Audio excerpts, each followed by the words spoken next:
Hello students, मैं हूं संतोष कुमार और आप सभी का स्वागत है नेशनल स्टडी सेंटर में। आज से हम लोग क्लास 10th स्टार्ट करने वाले हैं। तो आज हम लोग क्लास 10th का एक यूनिट इलेक्ट्रिसिटी स्टार्ट करेंगे और उसमें कुछ बेसिक इंटरेस्ट वाली बातें हम लोग आज करने वाले हैं। ठीक है, तो चलो स्टार्ट कर लेते हैं।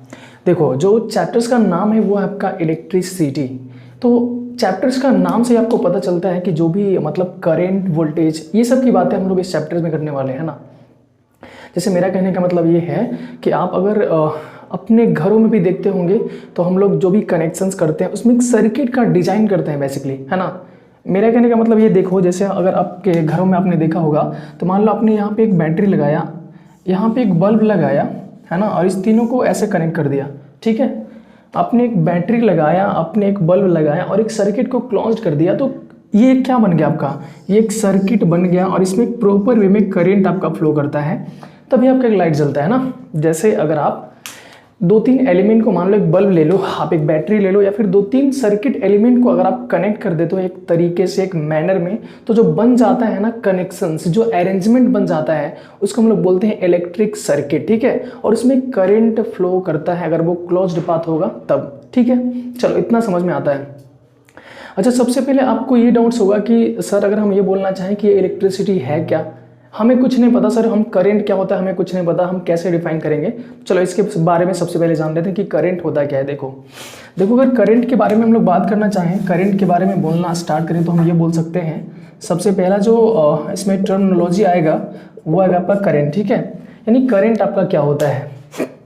देखो, करंट को जो हम लोग टर्मिनोलॉजी देंगे वो देंगे flow of electrons is called current. ठीक है, फ्लो ऑफ इलेक्ट्रॉन्स को जो हम लोग टर्मिनोलॉजी देंगे, जो नाम देंगे, उसको क्या बोलेंगे, फ्लो ऑफ इलेक्ट्रॉन्स को क्या बोलेंगे, करंट बोलेंगे। यानी कहने का मतलब है कि किसी भी कंडक्टर में या फिर किसी भी वायर में अगर इलेक्ट्रॉन्स फ्लो कर रहा होगा, दैट मीन्स उसमें करंट भी फ्लो कर रहा होगा। ठीक है, तो आप बोलोगे सर अगर ऐसी बात है तो कहने का मतलब कि इलेक्ट्रॉन्स तो सब में होता है। जो हमारे घर में मेटल्स का रॉड है, जो हमारे घर में एल्युमिनियम का कॉपर वायर है, अगर उसमें ऑब्वियस सी बात है अगर वो मेटल्स का बना है, आप ऐसा समझो कि अगर कोई भी वायर कॉपर का बना है, आयरन का बना है, एल्युमिनियम का बना है, ऐसा वायर बना है, तो एल्युमिनियम मेटल्स है ना, और किसी भी मेटल्स के अंदर इलेक्ट्रॉन्स तो होते ही हैं, है ना। तो आप ये बोल सकते हो कि सर अगर मेरे घर में रॉड है, वो आयरन का ऑब्वियस सी बात है बना हुआ है, तो उसको हम पकड़ते हैं तो करंट नहीं लगता, लेकिन उसमें भी तो इलेक्ट्रॉन्स होता है ना। समझना ध्यान से, हम ये बोल रहे हैं कि अगर मान लो यहाँ पे आयरन की रॉड एक, ठीक है, जैसे अगर ये आयरन की एक रॉड है तो ऑब्वियस सी बात है आयरन का रॉड है, मतलब इसमें एक अंदर भी क्या होगा, इलेक्ट्रॉन्स होगा। और करंट का मतलब क्या होता है, करंट का डेफिनेशन क्या होता है कि कोई भी अगर वायर के अंदर, कोई भी मटेरियल्स के अंदर अगर इलेक्ट्रॉन्स फ्लो करेगा मतलब क्या, चलेगा, है ना। कोई भी मान लो ये कंडक्टर है, इसके अंदर इलेक्ट्रॉन्स अगर चलेगा तो इसमें क्या फ्लो करेगा, आपका करंट फ्लो करेगा। ठीक है, तो इसका कहने का मतलब है कि अगर इसमें भी इलेक्ट्रॉन्स है, हम घरों में देखते हैं कि ये आयरन का रॉड है, इट मीन्स उसमें इलेक्ट्रॉन्स है, तो इसमें भी इलेक्ट्रॉन्स फ्लो करेगा मतलब करंट फ्लो करेगा। लेकिन ऐसा तो नहीं होता सर। जब हम मान लो किसी चीज़ को ऐसा पकड़ लेते हैं, एक रॉड रखा हुआ है, आप पकड़ लो, तो ऐसा तो नहीं है ना कि करंट लग जाता धक से, नहीं लगता। अच्छा, रीजंस क्या है, हमें ये भी पता है कि अगर इलेक्ट्रॉन चलेगा, मान लो अगर ये एक वायर है, इसमें अगर इलेक्ट्रॉन्स चलना स्टार्ट किया, इट मीन्स इसमें करंट फ्लो करना स्टार्ट कर देगा, जो आपको करंट का डेफिनेशन बताता है ना।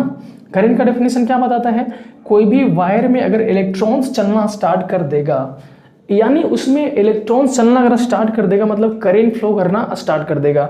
और जिस भी डायरेक्शंस में इलेक्ट्रॉन्स जाएगा उसके अपोजिट डायरेक्शन में क्या फ्लो करता है, आपका करंट फ्लो करता है। ठीक है, जैसे कहने का मतलब मान लो मेरे पास वायर ये है, कोई भी मेटल्स है, मान लो आयरन हो, कॉपर हो, एल्युमिनियम हो, कोई भी मटेरियल्स का एक ये वायर है, अगर इसमें इलेक्ट्रॉन्स आपका इस वाले एंड से इस वाले एंड के साइड फ्लो हो रहा है, ध्यान देना, अगर वो राइट से लेफ्ट के साइड में इलेक्ट्रॉन्स जाएगा तो जो आपका करंट फ्लो करेगा वो कैसे फ्लो करेगा, लेफ्ट से लेकर राइट के साइड में फ्लो करेगा। ठीक है, अगर इलेक्ट्रॉन्स राइट से लेफ्ट साइड में जाएगा तो करंट कैसे जाएगा, लेफ्ट टू राइट जाएगा।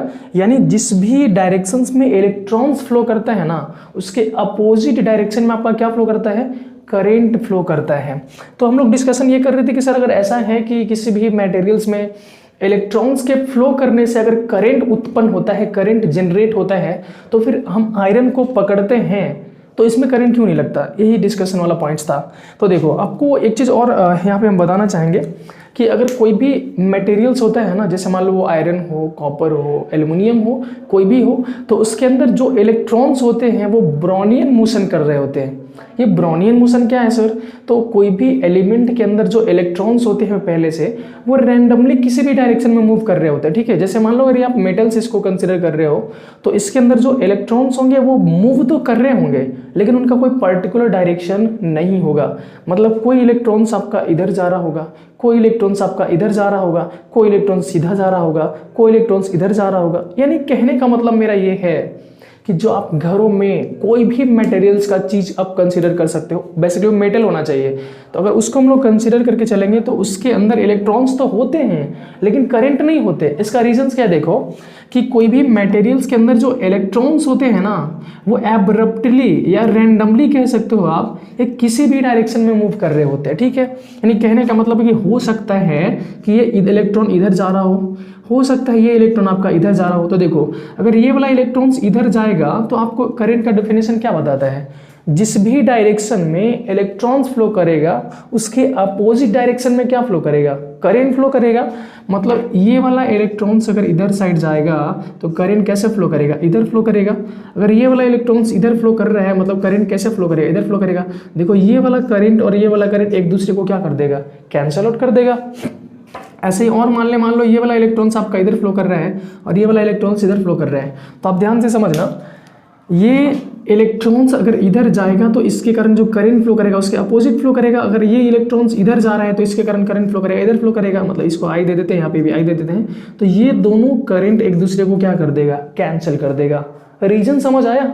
यानी ये कहने का मतलब है कि अगर हम किसी भी कंडक्टर वायर को ऐसे ही उठा लेंगे ना तो उसके अंदर ऐसा नहीं है कि इलेक्ट्रॉन्स नहीं होगा, ऐसा भी नहीं है कि उसके अंदर जो इलेक्ट्रॉन्स होंगे वो मोशन नहीं कर रहे होंगे या फिर चल नहीं रहे होंगे या फिर उसके अंदर करंट नहीं होगा। बट ये जो इलेक्ट्रॉन्स होते हैं वो किसी भी डायरेक्शन में ब्रोनियन मोशन कर रहे होते हैं। मतलब रैंडमली किसी भी डायरेक्शन में जा रहा है, तो रैंडमली किसी भी डायरेक्शन में जाएगा तो करंट जो उसके कारण फ्लो होगा वो एक दूसरे को क्या कर देता है? कैंसल आउट कर देता है, जिसके कारण हमें कोई फील नहीं होता कि इस वायर में कोई करंट फ्लो कर रहा है। बात समझ आया? देखो तो ये होता है एक्चुअली रीजंस कि हम जैसे ऐसे रैंडमली किसी भी वायर को पकड़ लेना तो हमें करंट फील नहीं होता। जैसे मान लो अगर यहाँ पे कनेक्शंस किया हुआ है, वायर को हम यहाँ से कट कर दे, दोनों जैसे ऐसा पकड़ ले, करंट लगेगा? नहीं लगेगा।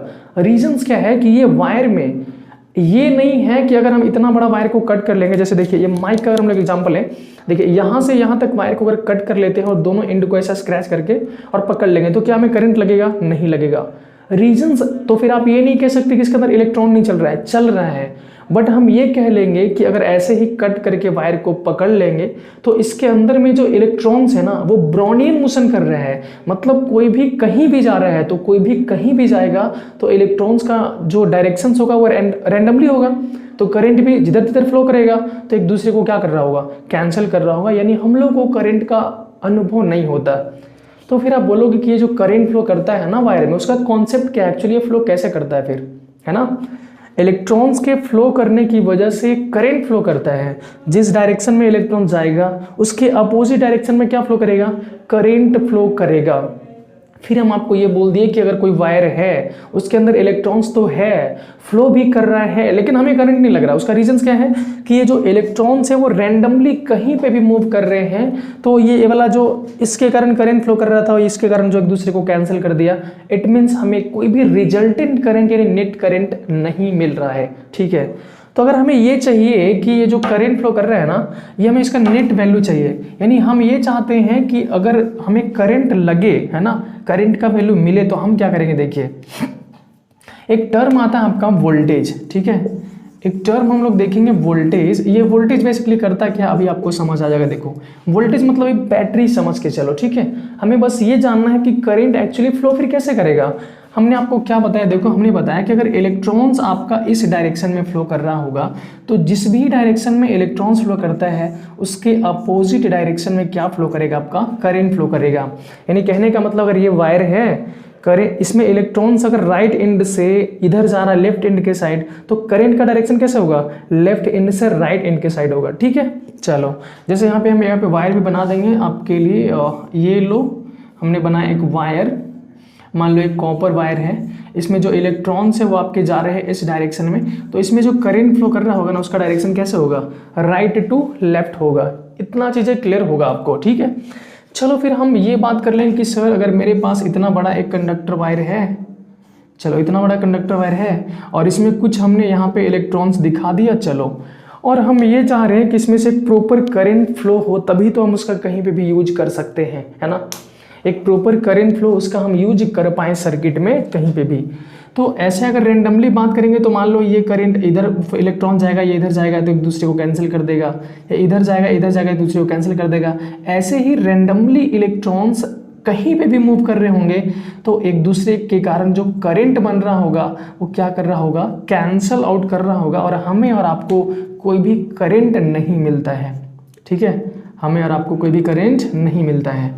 अच्छा, हमें अगर प्रॉपर करंट चाहिए तो हम क्या करेंगे, देखो इस वायर को जो भी मटेरियल्स का बना है, मान लो एक कॉपर का है, एल्युमिनियम का है, आयरन का बना है, कोई भी मटेरियल्स का बना है, तो हम इस वायर को एक प्रॉपर बैटरी के साथ कनेक्ट कर देते हैं। देखिए यहाँ पे हमने एक बैटरी लगा दिया। ठीक है, वोल्टेज का मतलब ये बैटरी आप समझो, थोड़ी देर में वोल्टेज का मतलब बताएंगे हम आपको। यहाँ पे हमने एक बैटरी से कनेक्ट कर दिया। अगर ये बैटरी मान लो यहाँ पे 24 वोल्ट का बैटरी हमने कनेक्ट किया, तो ये जो छोटा वाला टर्मिनल होता है उसको क्या बोलते हैं आप, नेगेटिव टर्मिनल। ये जो प्लस वाला टर्मिनल होता है उसको, बड़ा वाला वो क्या बोलते हैं आप, पॉजिटिव टर्मिनल। ठीक है ना। अगर हमें करंट को एक प्रॉपर डायरेक्शन में फ्लो करवाना है तो हम क्या करेंगे, देखिए ये कंडक्टर मटेरियल को, ये कंडक्टिंग मटेरियल्स को हम एक वोल्टेज से कनेक्ट कर देंगे। वोल्टेज मतलब क्या, इसके नेगेटिव टर्मिनल ये वाला होगा, पॉजिटिव टर्मिनल ये वाला होगा। देखो अच्छा, अब हम ऐसा कह सकते हैं क्या कि सर अगर ये नेगेटिव पॉजिटिव इसका पोटेंशियल होता है, अच्छा अगर ऐसा होगा तो ये वाला पॉजिटिव टर्मिनल, ये सब क्या है, कंडक्टर के अंदर क्या है, इलेक्ट्रॉन्स है, ये सब क्या है आपका, इलेक्ट्रॉन्स है। तो जितने इलेक्ट्रॉन्स पे कौन सा साइन होता है आपका, माइनस साइन। तो अब कोई भी इलेक्ट्रॉन्स इधर उधर नहीं जाएगा। क्यों नहीं जाएगा, क्योंकि यहाँ पे हमने एक पॉजिटिव वोल्टेज सोर्स लगा रखा है। तो जितने भी इलेक्ट्रॉन्स होंगे वो सबका सब कहाँ पे जाएगा, टुवर्ड्स द पॉजिटिव टर्मिनल। कहाँ पे जाएगा, टुवर्ड्स द पॉजिटिव टर्मिनल। यानी जो रेंडमली इधर उधर मूव कर रहा था ना, अब ऐसा कोई भी इलेक्ट्रॉन्स मूव नहीं करेगा, और सब इलेक्ट्रॉन का जो डायरेक्शन होगा वो पॉजिटिव टर्मिनल के साइड होगा। ठीक है, सभी इलेक्ट्रॉन्स का डायरेक्शन कहाँ होगा, पॉजिटिव टर्मिनल के साइड होगा। और आप देखो, अब सब अगर इलेक्ट्रॉन्स ऐसे फ्लो कर रहे हैं, अगर टोटली इलेक्ट्रॉन्स का जो डायरेक्शंस है वो पॉजिटिव टर्मिनल के साइड है, तो कह सकते हैं कि जो ओवरऑल करंट फ्लो करेगा उसका डायरेक्शन कैसे होगा, ऐसे होगा। ठीक है, इलेक्ट्रॉन्स का डायरेक्शन कैसे होगा, इधर होगा, इलेक्ट्रॉन्स पॉजिटिव टर्मिनल के साइड आ रहा होगा ऐसे। और करंट आपका कैसे फ्लो करेगा, करंट जस्ट अपोजिट फ्लो करेगा। जिस भी डायरेक्शंस में इलेक्ट्रॉन्स चलेंगे आपके, उसके अपोजिट डायरेक्शन में क्या फ्लो करेगा, आपका करंट फ्लो करेगा। ठीक है, मजा आया होगा आई थिंक कैसे करंट फ्लो करता है। ठीक है, चलो एक और हम लोग टर्मिनोलॉजी की बात कर लेते हैं। देखो ये तो हुआ करंट की, अगर किसी भी वायर में आपका इलेक्ट्रॉन्स चलेगा, इलेक्ट्रॉन्स फ्लो करेगा, मतलब उसमें करंट फ्लो करेगा। जिस भी डायरेक्शंस में इलेक्ट्रॉन्स फ्लो करेगा उसके अपोजिट डायरेक्शंस में आपको क्या मिल रहे होंगे, करंट फ्लो कर रहे होंगे, मतलब करंट का वैल्यू मिल रहा होगा। ठीक है, एक टर्म आता है छोटा सा, देखो एक इसको बोलते हैं ओम्स लॉ। ठीक है, एक छोटा सा टर्मिनोलॉजी हम लोग जानेंगे, बोलते हैं इसको क्या, ओम्स लॉ। ओम्स लॉ क्या बताता है ना कि देखो अगर टेम्परेचर कांस्टेंट रहे, ओम्स लॉ क्या बताता है, ध्यान से सुनना, अगर टेम्परेचर कांस्टेंट रहे, अगर हम लोग वोल्टेज का वैल्यू बढ़ाएंगे तो करंट का वैल्यू भी क्या होगा, बढ़ेगा। जैसे यहाँ पे देखिए, अगर यहाँ पे ये जो एक्सपेरिमेंट हम लोग कर रहे हैं, अगर वहाँ पे टेम्परेचर का वैल्यू ना बढ़े, ठीक है, मतलब टाइम के साथ अगर कांस्टेंट रहे, तो जितना ज़्यादा आप वोल्टेज बढ़ाओगे, मतलब जितना ज़्यादा बड़ा बैटरी लगाओगे, करंट उतना ज़्यादा फ्लो करेगा। इसका कहने का मतलब सिंपल है ना। कोई भी कंडक्टर वायर के क्रॉस जो आपने बैटरी लगा रखा है उसका वैल्यू अगर आप बढ़ाओगे तो इसमें करंट भी क्या होगा, ज़्यादा फ्लो करेगा। तो ओम्स लॉ बेसिकली यही बताता है। देखो अगर आप वोल्टेज डायरेक्टली प्रोपोर्शनल टू क्या होता है, करंट, यानी डायरेक्टली प्रोपोर्शनल का मतलब क्या, अगर V बढ़ेगा तो I भी बढ़ेगा, V बढ़ेगा तो I भी बढ़ेगा। और एक कौन से टेम्परेचर पे, कांस्टेंट टेम्परेचर पे ये ऑपरेशंस होता है, एक्सपेरिमेंट किया गया है। ठीक है, तो ओम्स लॉ क्या बताता है हमें, एट कांस्टेंट टेम्परेचर जितना ज़्यादा वोल्टेज बढ़ाएंगे उतना ज़्यादा करंट बढ़ेगा। मतलब V और I दोनों एक दूसरे के साथ क्या होता है, डायरेक्टली प्रोपोर्शनल के रिलेशंस में होता है। ठीक है, अच्छा ऐसा कहने का मतलब अगर है तो यहाँ पे वोल्टेज बढ़ाते जाएंगे तो करंट का वैल्यू क्या हो जाएगा, बढ़ते जाएगा। अब देखो यहाँ पे हम लोग जब ये प्रोपोर्शनलिटी कांस्टेंट को हटाते हैं तो ये कांस्टेंट आ जाता है जिसको हम लोग डिनोट करते हैं R से, और R को हम लोग बोलते हैं रेजिस्टेंस ऑफ मटेरियल, या फिर बोलो R को हम लोग क्या बोलेंगे, रेजिस्टेंस बोलते हैं। ठीक है, ओम्स लॉ क्या बताता है, जितना ज़्यादा वोल्टेज का वैल्यू बढ़ाओगे करंट का वैल्यू उसके हिसाब से बढ़ेगा। मतलब वोल्टेज बढ़ा रहे हो तो करंट भी क्या होगा, बढ़ेगा। ये जब हम लोग प्रोपोर्शनलिटी का साइन हटाते हैं तब क्या आता है, कांस्टेंट आता है, जिसको क्या बोलते हैं हम, R बोलते हैं, इन्हें रेजिस्टेंस बोलते हैं। ठीक है, चलो अब आप लोग जानोगे कि रेजिस्टेंस होता क्या है। देखो सबसे पहले फिर जानना ये इंपॉर्टेंट हो जाएगा कि सर ये रेजिस्टेंस क्या है, हम किसे रेजिस्टेंस बोल रहे होंगे, ये क्या है। जैसे करंट अगर है मतलब फ्लो ऑफ इलेक्ट्रॉन्स है, इलेक्ट्रॉन्स फ्लो करेगा मतलब करंट फ्लो करेगा, जिस भी डायरेक्शन में इलेक्ट्रॉन जाएगा उसके अपोजिट डायरेक्शंस में आपका करंट फ्लो करेगा। ठीक है, तो रेजिस्टेंस क्या है देखो समझते हैं। जैसे कोई भी कंडक्टर के अंदर, कोई भी मटेरियल्स के अंदर, मान लो ये वायर है, मतलब क्या है, कंडक्टर वायर है, तो कोई भी कंडक्टर वायर के अंदर जो करंट को फ्लो होने में अपोजिशन डालता है, जो करंट को फ्लो होने से रोकता है, उसी प्रॉपर्टी को हम लोग क्या बोलते हैं, रेजिस्टेंस बोलते हैं। ठीक है, यानी रेजिस्टेंस इज नथिंग बट कोई भी वायर के अंदर ये करंट को फ्लो होने में क्या करता है, अपोज करता है, उसी को हम क्या बोलते हैं, रेजिस्टेंस बोलते हैं। समझ गए, कोई भी वायर के अंदर जो करंट को फ्लो होने से रोकेगा, मतलब फ्लो नहीं होने देगा, उसी को हम लोग क्या बोलते हैं, रेजिस्टेंस बोलते हैं। तो आपने नाम आई थिंक सुना होगा कि कोई कोई वायर का जो रेजिस्टेंस वैल्यू होता है ना बहुत ज़्यादा होता है, तो जिसका रेजिस्टेंस वैल्यू बहुत ज़्यादा होगा उसमें करंट बहुत कम फ्लो करता है। तो ऑब्वियस सी बात है, रेजिस्टेंस है ही क्या, तो रेजिस्टेंस करंट को फ्लो होने में अपोजिशन डालता है, मतलब बाधा डालता है। जिस भी वायर का रेजिस्टेंस ज़्यादा होगा उसमें कम करंट फ्लो करेगा। तो आप क्या चाहेंगे, अगर आप मार्केट से वायर खरीदने जाओगे तो जिसका रेजिस्टेंस ज़्यादा होगा वो खरीदोगे, या फिर जिसका रेजिस्टेंस कम होगा वो खरीदोगे। सिंपल सी बात है, जिसका रेजिस्टेंस कम होगा वही खरीदेंगे ना, क्योंकि हमें तो ज़्यादा करंट फ्लो करवाना है ना। अब मान लो यहाँ बल्ब को जलाना है आपको, यहाँ पे बैटरी से कनेक्ट करके रखा, और ऐसा वायर आप कनेक्ट कर रहे हो जिसका रेजिस्टेंस का वैल्यू बहुत ज़्यादा है, तो करंट भी बहुत थोड़ा फ्लो करेगा। करंट बहुत थोड़ा फ्लो करेगा तो वो बहुत कम जलेगा। समझ रहे हो, है ना। अगर करंट कम फ्लो करेगा मतलब वो बल्ब जो जलाएंगे आप, जो भी डिवाइसेस जलाएंगे आप चलाएंगे, वो बहुत ही कम जलेंगे या फिर बहुत ही कम चलेंगे। ठीक है, वो आपको वहाँ पे देखने को मिलेगा। तो आपको समझ में आया होगा कि रेजिस्टेंस क्या होता है। तो ये करंट को फ्लो होने में बाधा डालता है, मतलब करंट को फ्लो होने से क्या करता है, रोकता है। ठीक है, चलो फिर आप बोलोगे यार कि सर अगर ये ऐसी बात है कि ये जो रेजिस्टेंस है ये करंट को फ्लो होने में अगर रुकावट डालता है ना, अगर ये जो है आपका रेजिस्टेंस है बेसिकली आया कैसे, V = IR आया ना। ये कहाँ से आया, तो ये ओम्स लॉ बताता है V directly proportional to I से आया था, ये प्रोपोर्शनलिटी कांस्टेंट आया था तो ये R आया था ना। R को हम लोग क्या बोल रहे थे, रेजिस्टेंस बोल रहे थे। अब इसके बाद हम बोलोगे कि सर ये रेजिस्टेंस का कुछ टर्म होता है क्या, कुछ इसके बारे में और हम लोग जाने, तो ये कह सकते हैं कि जो रेजिस्टेंस होता है ना वो दो चीज़ों पे डिपेंड करता है। किसी भी वायर का या फिर किसी भी कंडक्टर का जो रेजिस्टेंस होगा वो दो चीज़ों पे डिपेंड करता है। ये डायरेक्टली प्रोपोर्शनल होता है उसका लेंथ का, और ये इनवर्सली प्रोपोर्शनल होता है क्रॉस सेक्शनल एरिया का। ठीक है, अब ये चीज़ें है क्या सर, देखिए जैसे हमने यहाँ पे एक वायर बनाया इतना लंबा, ठीक है, इसका लेंथ को हम लोग डिनोट कर रहे हैं L से, ठीक है, और इसका जो क्रॉस सेक्शनल एरिया है ना उसको डिनोट कर रहे हैं A से।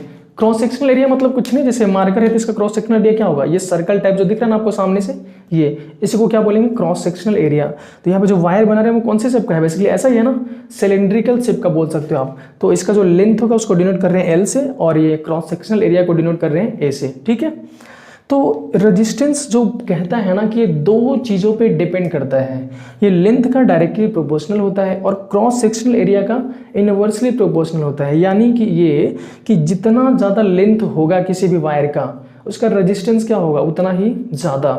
अगर जितना मोटा होगा, क्रॉस सेक्शनल एरिया मतलब क्या, उसका मोटाई, तो जितना ज़्यादा मोटा होगा वायर उसका रेजिस्टेंस का वैल्यू क्या होगा, कम होगा। ठीक है, आपने नोटिस करा होगा, अगर आप वायर को खरीदने जाते हो तो आप सबको ये पता होगा चीज़ें। तो हमें दो चीज़ें पता है, अगर लेंथ उसका ज़्यादा रहेगा, जैसे जैसे लंबाई बढ़ाएंगे तो रेजिस्टेंस का वैल्यू क्या हो जाएगा, बढ़ता चला जाएगा। और अगर क्रॉस सेक्शनल एरिया मतलब मोटाई को बढ़ाएंगे, ये वाला बढ़ाएंगे तो ये वाला क्या होगा, घटेगा, क्योंकि दोनों एक दूसरे का क्या है, इनवर्सली प्रोपोर्शनल है। मतलब हम लोग क्रॉस सेक्शनल एरिया को बढ़ाएंगे तो रेजिस्टेंस का वैल्यू क्या होगा, घटेगा। तो अगर हम ये कह सकते हैं कि सर अगर हमें अच्छा वायर चाहिए होगा ना, अगर हमें अच्छा वायर खरीदना होगा जिसमें कि अच्छा करंट फ्लो कर सके, बहुत ही huge amount of current flow कर सके जितना हमें चाहिए, है ना, तो उसके लिए हमें चाहिए होगा कि रेजिस्टेंस का वैल्यू क्या हो, कम हो। रेजिस्टेंस का वैल्यू कम होगा वही वायर क्या होगा आपका, अच्छा होगा, है ना। तो यानी रेजिस्टेंस का वैल्यू कम होगा, इसका कहने का मतलब है ना कि उसका लेंथ क्या होना चाहिए, कम होना चाहिए। ये तो अच्छी बात नहीं है ना, लेंथ को कैसे कम कर सकते हैं यार, जितना लंबा हमें वायर चाहिए उतना चाहिए, है कि नहीं, इसमें क्या ही कर सकते हैं हम। तो इसमें हम कुछ नहीं कर सकते सर, हम ये कर सकते हैं कि अगर हमें अच्छा वायर खरीदना है तो इसका क्रॉस सेक्शनल एरिया क्या होना चाहिए, ज़्यादा होना चाहिए, है ना। देखो रेजिस्टेंस कम होना चाहिए किसी वायर का तभी वो अच्छा होगा।